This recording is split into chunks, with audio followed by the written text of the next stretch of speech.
байнгын хорооноос Монгол Улсын засгийн газар руу боловсролын зээлийн сангийн шинжилгээний талаар чиглэл өгөхөөр одоо байнгын хорооны тогтоол маань одоо батлагдсан байгаа.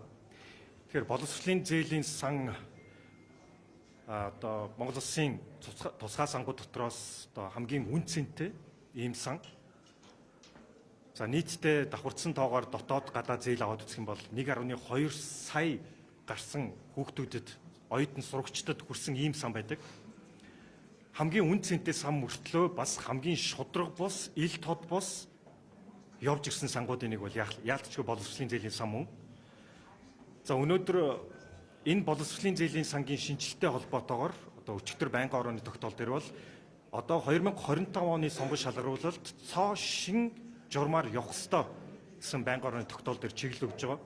Өнөөдөр ерөнхийлөгчийн нэрмжит тэтгэлгээс эхлүүлээ бүх зээл, тэтгэлэг, буцалтгүй тусламж бүгдээрээ 27 хуудас одоо 28 удаа шинчлэгдсэн ийм журмаар явж ирсэн. Хүнээр тооцох юм бол энэ хоёр өөр гартай, хоёр өөр нүдтэй танигдахааргүй болсон ийм журмаар хүн уншаад ойлгохооргүй, оюутан бүр уншаад хүнд ийм журмаар зохицуулж явж байгаа. Тэгэхээр энийг цоо шинээр бичих ёстой.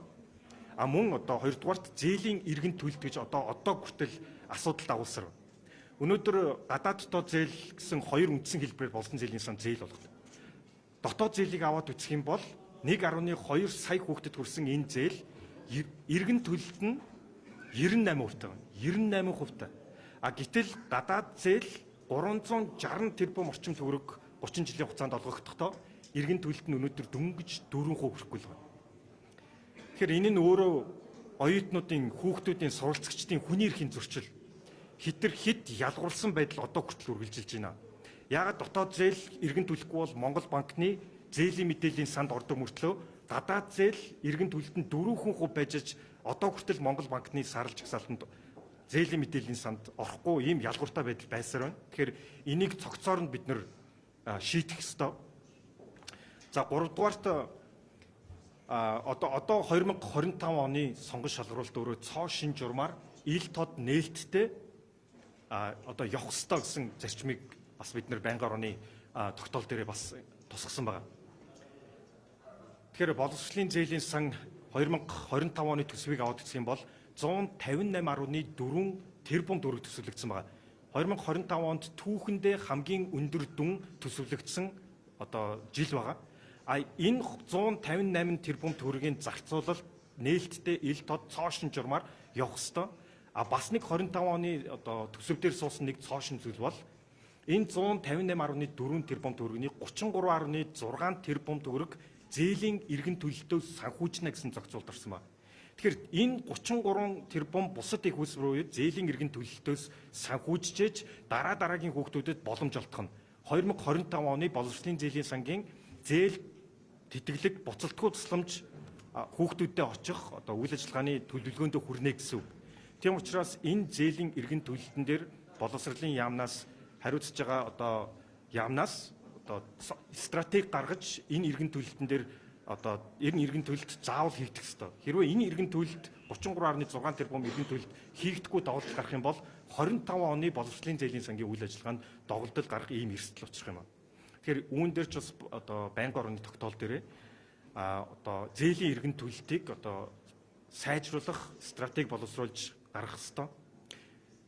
Тэгэхээр энэ 30 жилийн хугацаанд боловсролын зээлийн сан бараг 1 их 80 төгрөгийг одоо олон оюутан залуучуудад хүргэсэн. Тэгэхээр одоо энэ их асуудлын дараа энэ 2 жил ярьж байгаа боловч бүрэн цэгцрээгүй энэ асуудлыг цоо шинээр цэгцэлж шин түвшинд шин стратегтэй болох зайлшгүй одоо шаардлага үүссэн гэж одоо ажлын хэсэг бас дүгнсэн байгаа. За тэгээд манай ажлын хэсгийн гишүүдээс мэдээлэл. За энэ хоёр саналыг бол миний хувьд онцож бол хийсэн. За нэгдүгээрт бол өөрөө тэтгэлгээ олж байгаа эцэг эх нь өөрсдөө хөөцөлдөөд байраа зарж байгаа, машин дэргээ зарж байгаа, өөрийнхөө их усрээр хүүхдээ сургахын тулд зүтгэж байгаа олон хүмүүс байгаа. Энэ тэтгэлэг зээлийн талаар огт мэдээлэл өгч гисэн хүмүүс маш их байдаг. Тийм учраас тодорхой хэмжээнд өөрөө тэтгэлгээ олсон, өөрийнхөө хүч авяас чадлаар олж ирсэн энэ хүүхдүүдэд тодорхой хэмжээний дэмжлэгийг олгох ийм одоо зохицуултыг тусгаж өгөх шаардлагатай гэдэг ийм саналыг бол тавьж дэмжигдсэн байгаа. За хоёрдугаарт нь жирийн одоо ард иргэдийн хүүхдүүд сурдаг 10 жилийн сургууль, сургуулийн өмнөх боловсрол, ихтэй сургуулиудад багшлах хүмүүсийг илүү ихээр бас энэ тэтгэлэг зээлийн чиглэлд хамруулъя. эргэж ирээд олон хүүхдүүдэд сурсан мэдснээ илүү хүртээмжтэй салбаруудыг бол бид нэр энэ зээлийн санд одоо хамруулъя, тэтгэлэг дэмжлэгт хамруулъя гэдэг юм чиглэлийг бол барьсан байгаа. Сүүлийн 30 жил аваад үтсэн ерөнхий боловсролын сургуулийн багш, сургуулийн өмнөх боловсрол. За тодорхой одоо юм мэргэжлүүдээр бол сурсан хүн баг нэгч байхгүй юм одоо салбар нь өөрөө боловсролынхаа салбар нь өөрөө энэ сангаасаа тэтгэлэг зээлийн дэмжлэгээ авч чадахгүй явж ирсэн байна.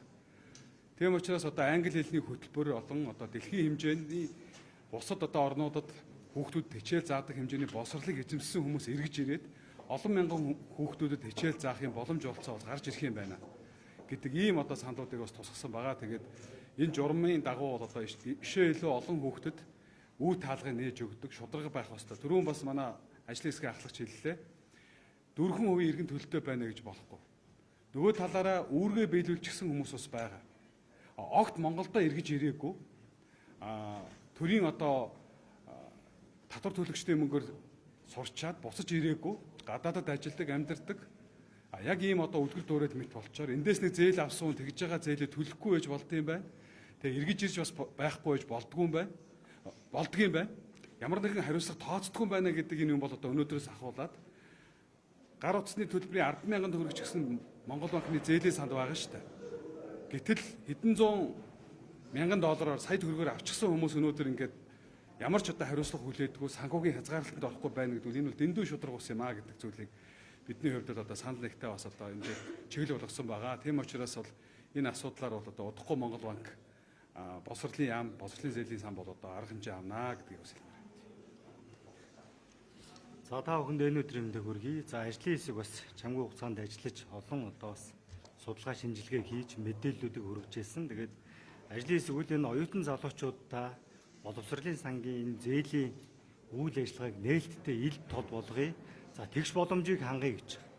Судлаад үзэхээр олон одоо гадаадын тэтгэлэг авах ирмэлцэлтэй оюутан залуучууд маань хаана хандхаа мэддэггүй мэдээлэл айгүй хомс байна гэж.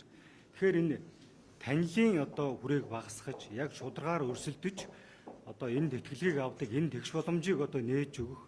За энийг одоо улсын хэмжээнд нээлттэй зарлж бүх оюутан залуучуудад бүх мэдээллийг хүргэж одоо сонгон шалгуулалтыг хийдэг болох дээр одоо бас ажлын хэсэг гол анхаарлаа хандуулсан. Тэгээд танилын даргын хамаатны хамааралтай юмыг бол одоо халж яг одоо цэвэр шударгаараа хин хичээсэн хин одоо боломжийн төлөө явж чадсан залуучууд нь авч чаддаг ийм нээлттэй болох дээр одоо бас миний хувьд бол одоо төлхөө анхаарч ажилласан гэдгийг хэлээ. Тэгээд энэ жилийн одоо бас хувьд бол 2025 онд хамгийн төсөв одоо тавигдсан ийм одоо сан байгаа. Тэгээд журам шинжлэгдэн мөн одоо хүний оролцоо багтаа болох дээр одоо бас ажлын хэсэг нэлээд анхаарч ажилласан одоо бас бэлтгэл ажил хангаж байна гэж ойлгож байна.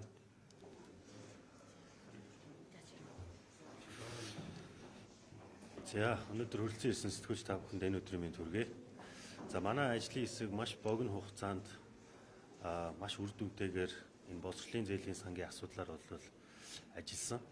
За өнгөрсөн хугацаанд явж ирсэн журам бол үнэхээр ойлгомжгүй тэр хэрэглэгчдэд хамгийн одоо ойлгомжтой хэлбэр байх ёстой энэ журам маань ерөөсөө маш тийм ойлгомжгүй явж ирсэн юм байна.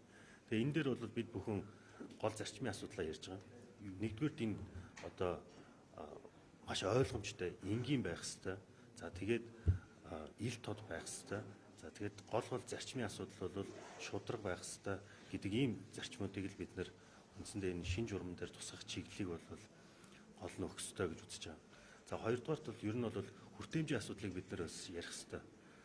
Өмнөх журмууд дээр бол дэлхийн шилдэг 50 сургууль гэж ярьдаг гэсэн бол одоо бид бүхэн энийг бол 100 болгоё.